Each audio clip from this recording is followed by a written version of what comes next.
ఇప్పుడే జీ5 app download చేయండి. చూడండి మీ ఫేవరెట్ టీవీ షోస్ ఎప్పుడైనా ఎక్కడైనా. తెలుగు ప్రజలకి ఉగాది అని అంటే చాలా ప్రత్యేకమైన పండుగ, మొదటి పండుగ మనకి లెక్క ప్రకారం. మీ చిన్నప్పటి నుంచి కూడా ఉగాది స్పెషల్ మెమరీస్ ఏమైనా ఉన్నాయా మీకు? ఉగాది స్పెషల్ మెమరీస్ అంటే అండి, అదొక పచ్చడి తింటమే ఒక పెద్ద ఫ్యాసినేషన్. జీవితాంతం ఎవ్రీ ఇయర్ ఏవో పచ్చళ్ళు తిన్నా ఉగాది పచ్చడి అనేటప్పటికీ ఈ షడ్రుచులు మనకి తీపి, కారం, పులుపు, చేదు, అన్నీ వగరు అన్నీ కలిపిన పచ్చడికి ఒక క్రేవింగ్ ఉంటుంది. అది చాలా ఇష్టం అండి. అంటే అది ఎప్పుడు చేస్తారా, ఎప్పుడు తిందామా అని పొద్దుటే లేచిపోయి, ఎప్పుడు లేవని వాళ్ళం కూడా ఉగాది పచ్చడి కోసం పొద్దుటే లేచేవాళ్ళు ఉంటారు. అట్లాగే నేను కూడా నాకు ఆ ఉగాది పచ్చడి క్రేవింగ్ ఉంది. సో చిన్నప్పుడైతే ముఖ్యంగా ఈ వేపపూత అవన్నీ కోసుకురావటం, ఆ పనులు మేమే చేసేవాళ్ళం. అది చేసుకొచ్చి ఇంటికి రెడీగా పెడితే తొందరగా అవుతుంది, రెడీగా తయారవుతుందని. మామిడి ముక్కలు, ఆ చెరుకు ముక్కలు అవన్నీ తీసుకురావటం అనేది చిన్నప్పుడు చాలా సరదాగా ఉండేది.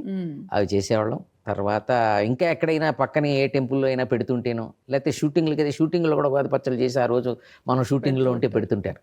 ఈ సమ్మేళనం వీటిని కలపటం అనేది ఒక్కొక్కరిది ఒక్కొక్క స్టైల్లో ఉంటుంది.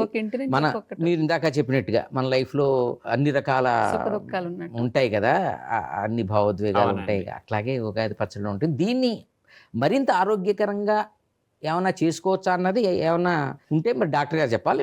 ట్రెడిషనల్గా అయితే ఇలాగే మనం చేసుకుంటాం. అవునండి. వేప పువ్వు వాడతారు కానీ తక్కువ వాడతారు, చేదని.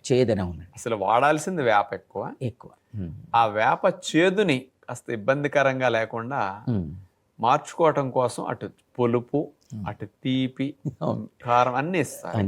వీటన్నిటి వల్ల ఏంటంటే అన్ని రుచులు కలిసేసరికి ఏ ఒక్కటి ఎక్కువైనట్టు అనిపించదు, చేదుని తగ్గిస్తాయి.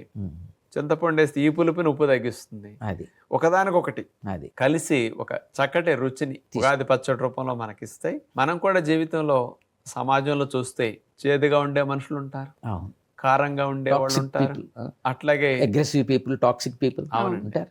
రకరకాలుగా విభిన్నమైన పాత్రలు ఉంటాయి. సినిమాలో ఎట్లా అన్ని పాత్రలు ఉంటాయో జీవితంలో స్నేహితులు గాని, ఉద్యోగ వ్యాపారస్తులు గాని, తోటివారు గాని, కుటుంబ సభ్యులు అందరూ ఉంటారు. ఎవరితో ఉన్నా మనం కలిసిపోయి జీవించాలి కాబట్టి, సంఘజీవులం కాబట్టి. అలాగే ఉగాది పచ్చడి రూపంలో కూడా అందరితో మనం అట్లా కలిసి మెలిగి జీవించాలనేది అర్థం అక్కడి నుంచి తీసుకుంటే బాగుంటుంది. ఇప్పుడు మీ ఇండస్ట్రీలో ఉన్నప్పుడు బ్యూటీ కాన్షియస్, మనం ఎలా కనిపిస్తున్నాం అనే రూపం మీద ఎక్కువ ధ్యాస అనేది ఉంటుంది. ఇండస్ట్రీ ఉన్నది అది. మరి మీకు మొదటి రోజుల్లో కానీ తర్వాత రోజుల్లో కానీ ఎప్పుడైనా హెయిర్ ట్రాన్స్ప్లాంట్ చేయించుకోవాలి అని, గుండు సుదర్శనంలో ఆ గుండు తీసేయాలని ఎప్పుడైనా అనిపించిందా? అసలు గుండు సుదర్శనంలో బ్యూటీయే గుండు. ఒప్పుకోవట్లేదు గుండు తీసేస్తా ఉంటే.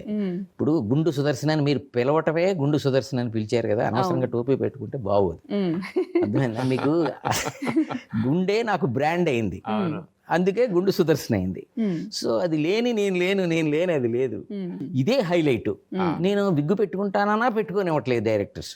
అంచేత I feel proud of my గుండు. ఎందుకంటే అది ఒక బ్రాండు, అదొక గ్లామరు. అన్ని వందల సినిమాలు చేయించడానికి మీకు గుండె కారణం. వందల సినిమాలు ఇప్పించింది గుండు. అంచేత అంటే అదొక అసెట్ లాగా తయారైపోయింది అనమాట. మీ గుండు చూస్తుంటే నాకు వెంటనే ఒకటి గుర్తొచ్చింది సార్. అమ్మాయికి పెళ్లి చేసి కాపురాన్ని పంపేటప్పుడు సారి పెడతారు కదా, ఆ సారిలో సలుడు ఇంతలా ఉంటుంది. చూసారా ఎంత శుభప్రదం, మంగళకరమైన ఉపమానం, పోలికి చెప్పారా? చూసారా? యద్భావం తద్భవతి లాగా డాక్టర్ గారు కాబట్టి అది గుర్తొచ్చింది. నేను గుండును నేను మెయింటైన్ చేస్తున్నా, అది నన్ను మెయింటైన్ చేయడం కాదు. నేను దాని జుట్టును మెయింటైన్ చేస్తారు, గుండు మెయింటైన్ చేసుకుంటా. అది గుండు కదా. జీ5 యాప్ డౌన్లోడ్ చేసి అన్ని ఎపిసోడ్స్ పూర్తి ఉచితంగా చూడండి.